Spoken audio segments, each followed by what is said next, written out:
तो जिस तरह हमने देखा था कि पिछले चैप्टर में कॉन्शियस माइंड और सबकॉन्शियस माइंड, अब इस चैप्टर में हम देखेंगे कि इस दोनों के अलावा भी एक और माइंड होता है, जो माइंड इन दोनों के बीच में बना हुआ होता है। एक पतली सी रेखा आप जिस तरह इस इमेज में देख रहे हो, उसे हम कहते हैं क्रिटिकल माइंड।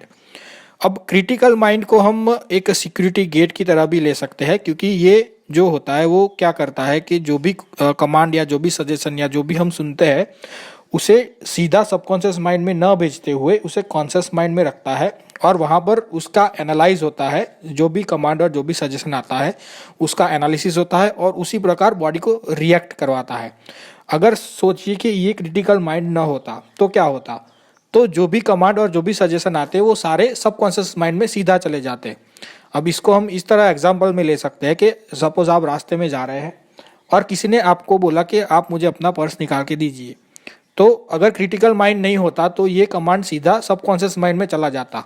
और सबकॉन्शियस माइंड एक ऐसा माइंड है जो लॉजिकल नहीं सोच सकता, वो एनालिसिस नहीं कर सकता, उसको जो भी कहेंगे वो सच मान लेगा।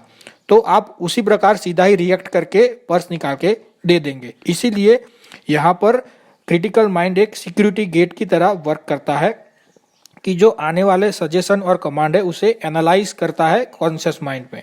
तो अब हिप्नोटिज्म का मतलब होता है कि हमें इस क्रिटिकल माइंड को किसी भी टेक्निक का यूज करके ब्रेक करना है और हमें हमारे सजेशन और कमांड सीधे सबकॉन्शियस माइंड में पहुंचाने हैं। तो हिप्नोसिस को हम इस तरह भी देख सकते हैं कि क्रिटिकल माइंड को डाइवर्ट करके या क्रिटिकल माइंड को ब्रेक करके हम सबकॉन्शियस माइंड को कंट्रोल कर रहे हैं। तो इस बारे में हम आगे और चैप्टर में देखेंगे।